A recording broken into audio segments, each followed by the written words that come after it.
2021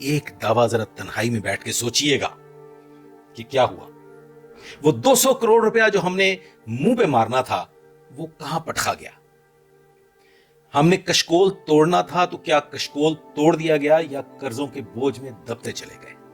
خواتینوں حضرات، ہم نے قرضوں کو اور بھیک کو پیکج کا نام دے کے تقریری شکل میں عوام الناس کو بتایا، اور ہم اپنے محبوب قائد کے محبت میں اس بھیک کو پیکج کا نام ملنے کے بعد خوشی سے پھولے نہیں سماتے تھے.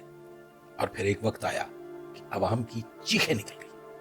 ایک ایسا چیخو پکار کا ماحول بنا کہ گویا نظر آ رہا تھا کہ آئندہ آنے والے چند مہینوں میں پاکستان ڈیفالٹ کی طرف چلا جائے گا، پاکستان بینکرپٹ ہو جائے گا. قرضوں کی شرح میں اس حد تک اضافہ ہو گیا تھا اور مہنگائی آؤٹ آف کنٹرول ہو چکی تھی کہ لوگ سڑکوں پہ نکل آتے اور ایک تماشا لگ جاتا. لیکن وہ طاقتور حلقے جنہوں نے وہ بساط بچھائی تھی وہ یہ فیصلہ کر چکے تھے کہ حالے نہیں، ابھی پاکستان کے پلے کچھ نہ کچھ باقی ہے. لہٰذا جب تک ہم اپنی من مرضی کے معاملات نہیں کر لیتے اس وقت ہم نے پاکستان کی جان نہیں چھوڑنی. پھر ایک سازش رچی گئی، ایک عالمی سازش رچی گئی، اور اس عالمی سازش کے نتیجے میں اس حکومت کو ختم کیا گیا. اور اس سوچ کے ساتھ، اس فیصلے کے ساتھ ختم کیا گیا کہ آر ٹی ایس کا جھرلو اب اور بڑی تعداد میں پھرے گا اور 2/3 اکثریت کے ساتھ جھرلو زدہ حکومت کو واپس لے کے آئیں گے. خواتین و حضرات، ایسا نہیں ہو سکا. پاکستان نے سلامت رہنا تھا اور پاکستان سلامت رہے گا. خواتین و حضرات، وہ جو حکومت قائم ہوئی اس حکومت میں مجھ جیسے لوگ جو سیاست سے بالکل دلچسپی نہیں رکھتے تھے وہ بھی بہت خوش ہوئے تھے. چند لمحوں کے لیے ان کے اندر بھی ایک ترنگ پیدا ہوئی تھی کہ ہم اب ترقی کی راہوں پہ گامزن ہونے والے ہیں. لیکن خواتین و حضرات، اس کا نتیجہ کیا نکلا؟ نتیجہ یہ نکلا، غور سے سوچئے گا، یک طرفہ سوچ رکھتے ہوئے اپنی انا کی تسکین کے لیے نہیں، اس ملک کے لیے سوچئے گا. ترقیاتی کام روک دیے گئے، سڑکیں ٹوٹ گئیں، صفائی کا نظام جو قائم کیا گیا تھا اس کو بند کر دیا گیا، ہاسپٹلز میں مفت ادویات کی فراہمی بند کر دی گئی، اور ایک چکر دیا گیا قوم کو صحت کارڈ کی شکل میں جو بہت پہلے سے جاری تھا.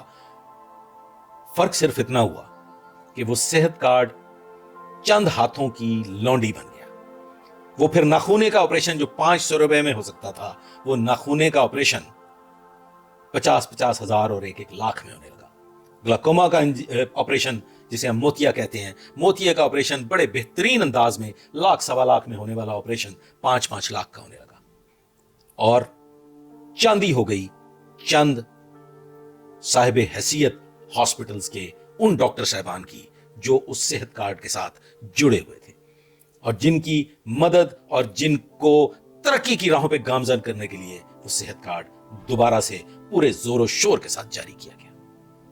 خواتین و حضرات، سی پیک پاکستان کی تقدیر کا وہ موڑ جو پاکستان کو ترقی کی راہوں پہ بڑی تیزی کے ساتھ لے کے جا رہا تھا، جس میں ہماری سی پیک منصوبے کی بلٹ ٹرینز جو تھیں وہ چلائی جانی تھیں، اور پاکستان میں شاہراہوں کا ایک جال بچھایا جانا تھا، اور گوادر جیسا منصوبہ جو پاکستان کو 180 ڈگری کے زاویے سے تبدیلی کی طرف لے کے جاتا، وہ سب کے سب منصوبے بند کر دیے گئے.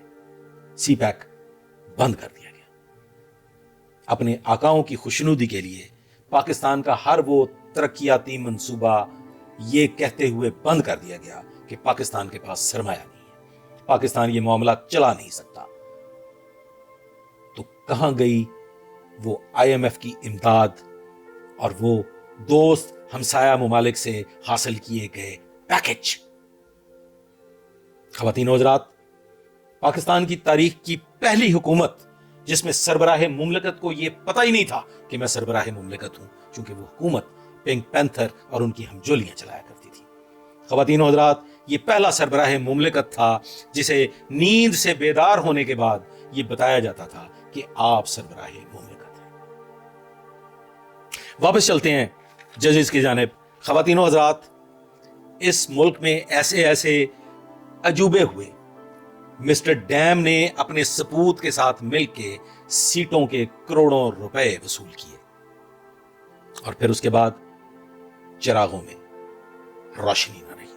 نہ وہ ڈیم بنا، نہ وہ معاملات طے شدہ منصوبے کے تحت کیے گئے وعدوں کے تحت پورے کیے گئے، اور یو ٹرن فائنلی گول چکر کی شکل میں سامنے آیا. خواتین و حضرات، پاکستان کی بقا اور سلامتی کے لیے سوچیے گا. اپنے محبوب لیڈران جو کہ لیڈر نہیں، مفاد پرستوں کا ٹولہ ہے، ان کی خوشنودی حاصل کرنے کے لیے بات نہ کیجیے گا. اپنے آپ کو سیاست سے دور رکھتے ہوئے اس ملک، اس پیارے وطن پاکستان کی سلامتی کے متعلق سوچتے ہوئے ذرا غور کیجیے گا کہ کس دور میں کیا کیا ہوا اور کیسے کیسے پاکستان کو تباہی کی طرف لے کے جایا گیا. لیکن یاد رکھیے گا، پاکستان کے خلاف کوئی سازش کبھی کامیاب نہیں ہوگی. پاکستان قائم رہے گا، پاکستان سلامت رہے گا. لیکن دعا صرف اتنی ہے خواتین و حضرات کہ ہم تماش بینی کی بجائے حق پرستی کا ساتھ دیں. ہم مداری کے کھیل دیکھنے کی بجائے حیا علی الصلاح، حیا علی الفلاح کی صداؤں اور پکاروں کو سننے کے لائق ہو جائیں. کاش ہم پاکستانی ہو جائیں. کاش ہم ہجوم کی بجائے ایک قوم میں تبدیل ہو جائیں. کاش. پاکستان زندہ باد، پاکستان پائندہ باد.